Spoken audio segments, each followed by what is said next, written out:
Os voy a dar paso a Enrique Serrano, que es muchas cosas. Por un lado es emprendedor desde hace poco. Antes de nada es hacker. Sí, es hacker, lo puedo decir, es hacker. Ha utilizado su conocimiento para ir desarrollándose, para ir aprendiendo, para ir creciendo y a llegar hasta donde está hoy, habiendo pasado por grandes compañías y por la suerte de poder emprender directamente. Así que, Enrique, aquí te dejo. Muchas gracias, Juan. ¿Qué tal? ¿Cómo estáis? Muy buenas, soy Enrique Serrano. Muchas gracias, Juan, por la introducción, Inmune por todo esto y, por supuesto, a todos por estar allí. Hoy vengo a contaros un poco mi historia, qué he hecho, hasta dónde he llegado y, por supuesto, qué he estudiado para conseguir estar donde estoy ahora. Vamos a empezar, ahí estamos, hacia adelante. Listo.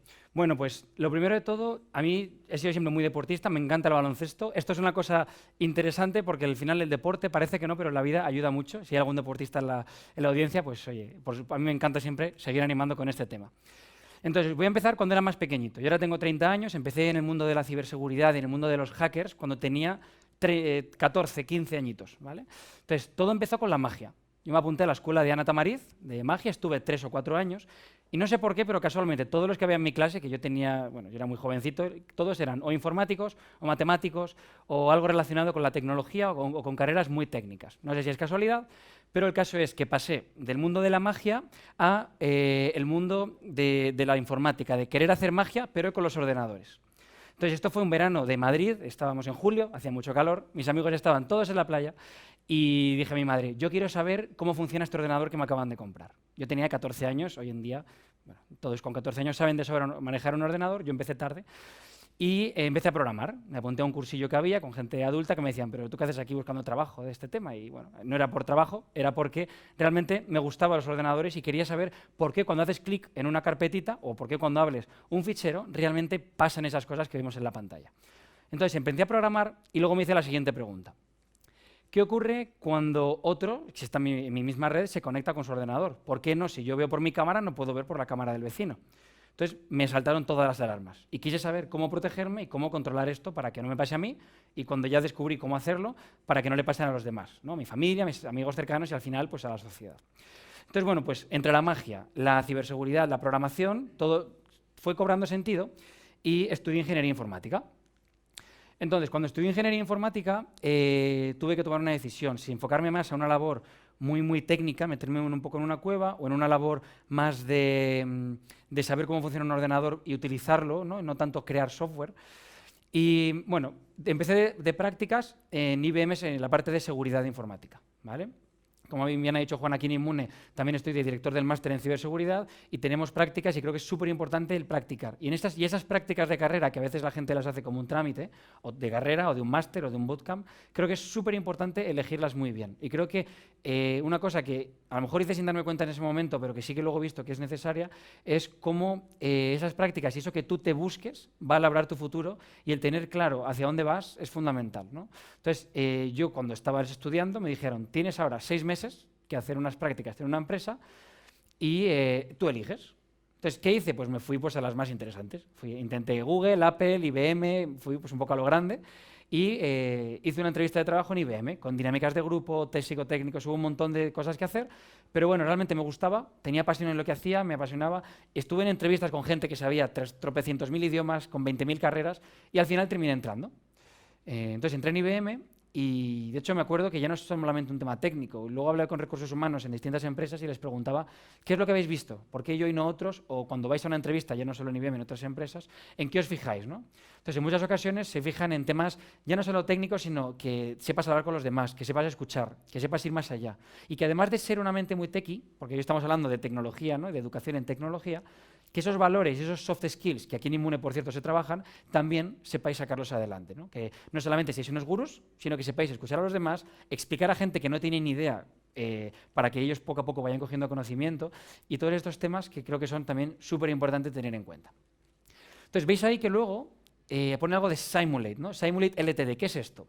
Bueno, pues luego os comentaré un poquito qué hace en IBM, pero que es súper interesante, ahora lo veréis, pero luego me decidí cambiar a un entorno mucho más startup. Estuve en IBM en torno a 6 años y luego me fui a Simulate, que es una empresa de Israel, de ciberseguridad, súper puntera, y que yo cuando llegué creo que éramos unos 30 empleados. Entonces cambié una empresa de creo que más de 300.000 empleados que tiene IBM a Simulate, que tiene pues bastantes ceros menos, ¿no? Tenía 30.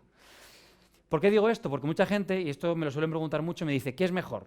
¿Una gran empresa, una startup, montar yo mi propio negocio? Entonces, a mí me gusta haber podido experimentar un poco de todo y creo que todo tiene algo bueno. O sea, creo que no hay que decir que lo mío es lo mejor o mejor una startup, pero, por ejemplo, en IBM aprendí temas de números, de temas financieros, temas de procesos y también tener la oportunidad de lo que os voy a contar en el siguiente slide, que hacen falta, creo que bastantes millones para poder hacerlo posible. Pero luego en la startup he visto cómo cada empleado en una empresa cuenta. Y de hecho ahora mismo, como veis ahí, soy el fundador y CEO de HackRocks. Cada empleado cuenta. Si hay 10 empleados en la plantilla, cada euro que inviertes en ellos es un euro que tiene que transformarse en valor. Tiene que transformarse en convertir el tiempo, el esfuerzo de cada persona. Y eso lo empecé viviendo en Simulate, que estuve en esa empresa en torno a año y medio, y tuve la suerte también de vivir en Estados Unidos, por Europa, por distintos países, y valorar mucho esto, cómo cada cosita que hacemos todos, incluso en una gran empresa, es un granito de arena para un objetivo mayor. Y, por ejemplo, muchas cosas, y empecé pecando, yo mismo lo admito, en IBM cuando entré, a que, bueno, yo tengo mi sueldo, tengo mi trabajo, tengo mi horario, voy entrando a la empresa y al final haces tu trabajo y ya está, pero creo que es muy importante saber por qué hacemos cada cosa. Y, de hecho, por eso he puesto abajo lo de cuál es tu plan de carrera. O sea, si estamos en nuestro puesto de trabajo, imaginémonos, programación. Yo todos los días voy a programar, voy haciendo mis objetivos, voy cumpliendo, tengo mi sueldo y soy feliz, perfecto. Pero de aquí a 5 años, ¿qué quiero ser? ¿Quiero ser el jefe de ese equipo de programación? ¿Quiero ser el presidente de esa empresa? Oye, ¿por qué no? O sea, creo que es muy importante que cada uno hagamos un poco de autocrítica y de sentarnos un momento y ver a dónde quiero llegar. A ver dónde quiero llegar de aquí a 5 años. Por un lado, en la parte técnica y por otro lado en la parte de carrera. Yo personalmente siempre he intentado tener mentores de carrera y mentores técnicos, que me orienten hacia dónde va la tecnología y el futuro, y por otro lado que me orienten dónde tengo que invertir mi tiempo para yo crecer también en el mundo laboral. No simplemente ir a una oficina, que eso me ha pasado. Tenía una amiga que me decía, yo llevo en mi puesto 15 años, cobrando lo mismo y haciendo todos los días lo mismo.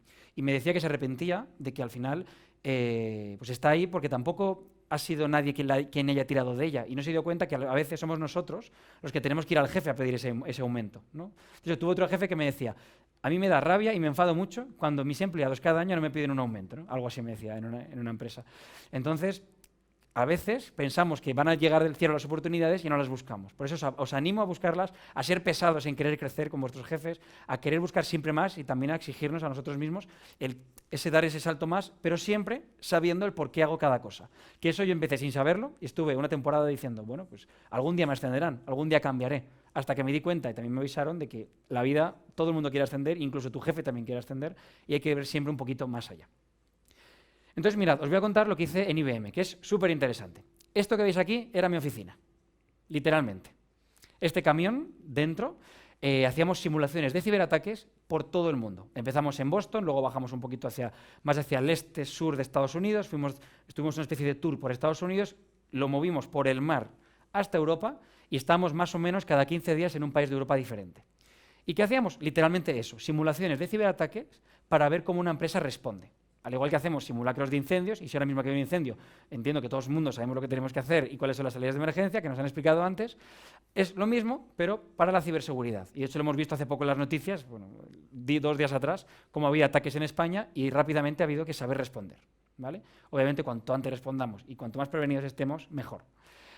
Entonces, ¿qué ocurre? Como veis ahí, en el primer punto, pongo de la cueva a hablar en público. Yo estuve varios años trabajando como hacker ético. ¿Qué es esto de hacker ético? Pues bien, yo diferencio hackers y ciberdelincuentes. Los dos tienen gran conocimiento en ciberseguridad, pero los hackers lo utilizan para hacer el bien y los ciberdelincuentes para hacer el mal.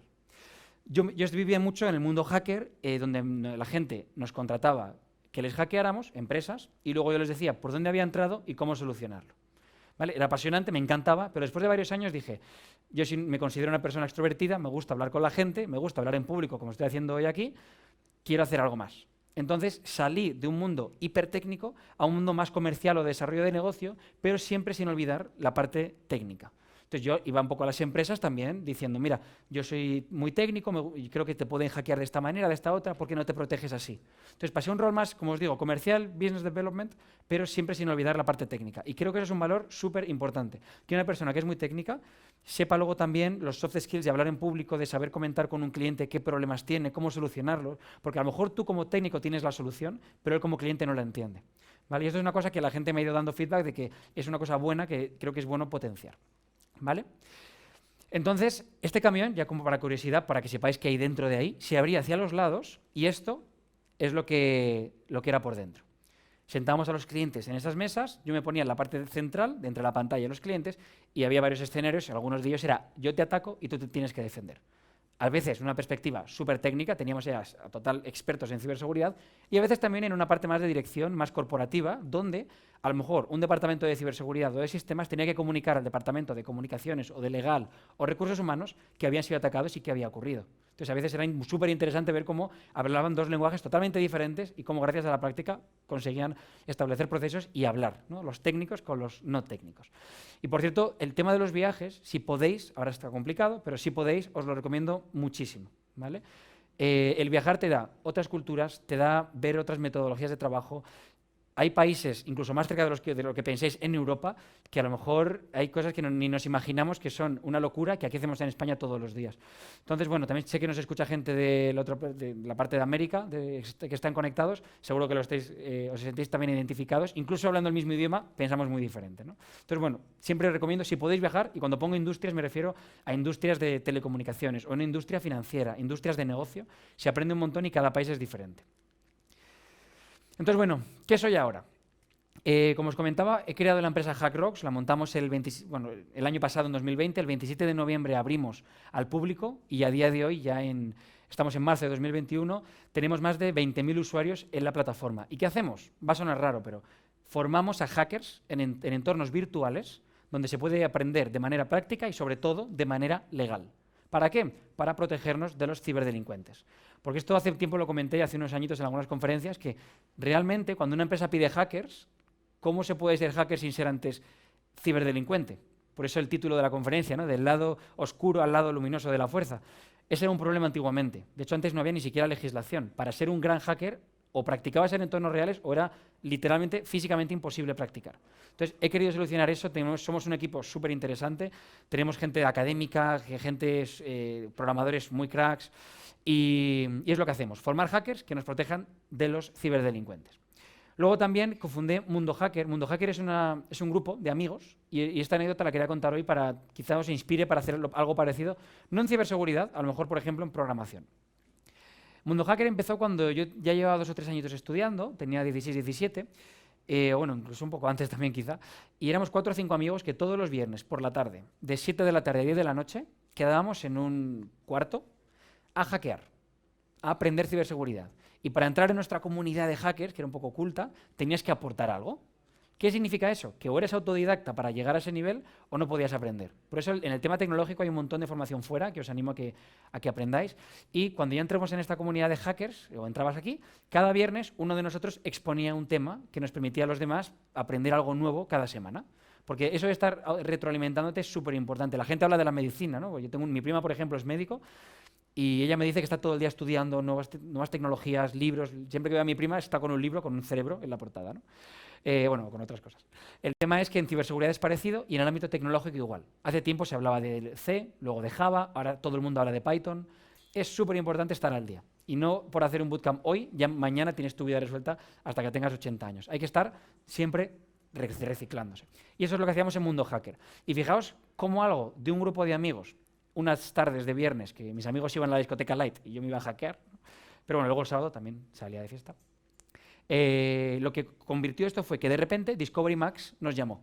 Y Discovery Max nos produjo, junto con otra productora, Globe TV, un programa de televisión donde hackeábamos por la calle con cámara oculta, con el fin de concienciar a la sociedad de que es necesario aprender tecnología y, en concreto, ciberseguridad. A raíz de eso, ¿qué pasó? Luego he estado en otros programas de La Sexta, por ejemplo, como Cazadores de Trolls, con Pedro García Aguado, de Hermano Mayor, y también a raíz de eso cofundé Stop Haters, con un bufete de abogados, con Sara García, que es la presidenta, que se llama Teco Abogados, y con Pedro García Aguado. ¿Qué hacemos? Pues algo que hacíamos en el programa tipo perseguir a presuntos acosadores online. Esto que a lo mejor ligas con una persona por internet, que ahora es muy fácil, vas a quedar con ella y de repente no es un chico o no es una chica, o hay problemas también peligrosos. Entonces, todos estos temas que intentamos concienciar de cómo usar la tecnología de manera correcta, que creo que eso es muy importante. Cuando hablo de ciberseguridad siempre digo, la solución no es apagar todos los dispositivos y meternos en un zulo, la solución es usar la tecnología de manera correcta, que a veces nos equivocamos. Y ahí surgió Stop Haters, ¿vale? Y ya por último, comentaros que a nivel internacional, ahora mismo soy speaker, doy conferencias, me encanta hacer demostraciones de hacking, enseñar a la gente a protegerse, porque creo que cada vez la ciberseguridad va en aumento, la tecnología va en aumento, las nuevas tecnologías, y creo que es muy importante que haya oportunidades, que las usemos bien y, por supuesto, también comunicar esto, que es lo que intento ahora, y a ver si os sirve también los consejos que os estoy dando, o al menos alguno, para que consigamos que cada vez haya más gente en el mundo tecnológico que nos ayude a crecer como sociedad y, por supuesto, también a cada uno como persona. Así que nada, un placer estar con vosotros. Muchas gracias. Muchas gracias, Jorge. Gracias. Qué pedazo de crack, Enrique. Aquí tenemos desmontando mitos constantemente, aquí en la sala de Immune.